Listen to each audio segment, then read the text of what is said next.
ভাই, আফসোস লীগের মহান দানবীর ভাইরা মাঠ পর্যায়ে বন্যার্ত এলাকায় ত্রাণ দিয়ে সাহায্য সহযোগিতা করতে না পারলেও গুজব ছড়িয়ে ঠিকই সাহায্য করে যাচ্ছে। এই ঋণ আমরা কিভাবে শোধ করব? তারা অন্যের দানের পিক নিচের বলে ফেসবুকে প্রচার করে বেড়াচ্ছে আর বলতেছে এত কিছুর পরেও বন্যার্ত এলাকার মানুষের পাশে আছি আমরা। হ্যাঁ, এটাই ছাত্রলীগ। দেশ থেকে পালিয়ে বেড়ানোর পরেও হয়তো ত্রাণ মেরে খাওয়ার অভ্যাসটা আর ত্যাগ করতে পারে নাই। আগে তো বাস্তবে ত্রাণ মারতো, আর এখন আরেকজনের দান করার ত্রাণের ক্রেডিট বাড়তেছে। আগে ছিল ছাত্রলীগ, এখন হয়ে গেছে কপি পেস্ট লীগ। মানুষের পোস্ট কপি করে নিজের নামে চালিয়ে দেওয়াই এখন তাদের মূল কাজ। পালিয়ে থেকে তো আর কোনো কুংটামি করতে পারতেছে না, তাই এখন আগের পিকচার ছেড়ে এখনকার দানের কথা বলে চালিয়ে দিচ্ছে।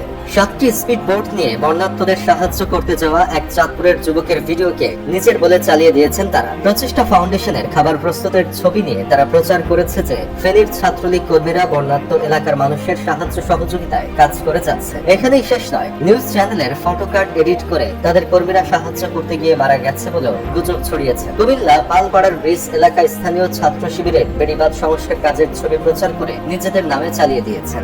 এমন হাজারো কাজের ক্রেডিট তারা কাজ না করেই নিয়েছেন। কাজ কাম না করে যদি নিজের নামে চালিয়ে দেওয়া যায় তাহলে তো কাজ কাম না করাই ভালো। তারা রোজার মাসের ইফতারের সময়ের পিকচার প্রচার করেও মানুষকে দেখিয়েছেন যে তারা বন্যার্ত এলাকার মানুষের সাহায্য সহযোগিতা করছে। ভাইরে, মানুষকে কি এখনো সেই আগের মতো বোকা চৌধুরী মনে করেন নাকি? মানুষ তো আর আগের মতো বোকা চৌধুরী নাই। তারা এখন খুঁজে বের করে কোনটা সত্য আর কোনটা মিথ্যা।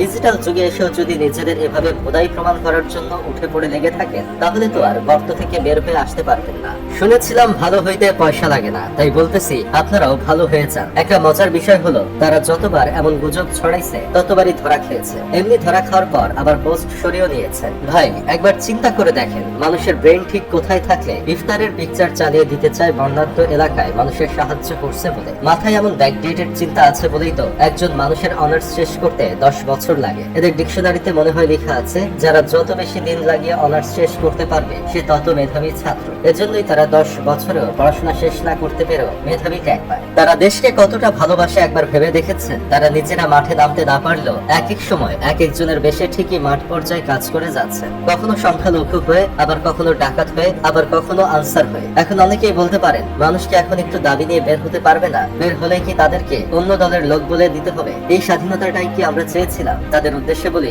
আন্দোলন করারও একটা সময় আছে। দেশের 11টা জেলা যেখানে প্লাবিত হয়ে গেছে, আর মানুষ যখন এদের ত্রাণ দিতে ব্যস্ত তখন এই দাবির আন্দোলন দেশে শোভা পায়। তাছাড়া আনসারদের দাবি মেনে নেওয়ার পরও সচিবালয় ঘেরাও করে ছাত্রদের গায়ে হাত তোলার সাহসী বা কে দিল তাদের? শোনা গেছে আনসারদের আন্দোলনের যে নেতৃত্ব দিয়েছে তিনি ছাত্র।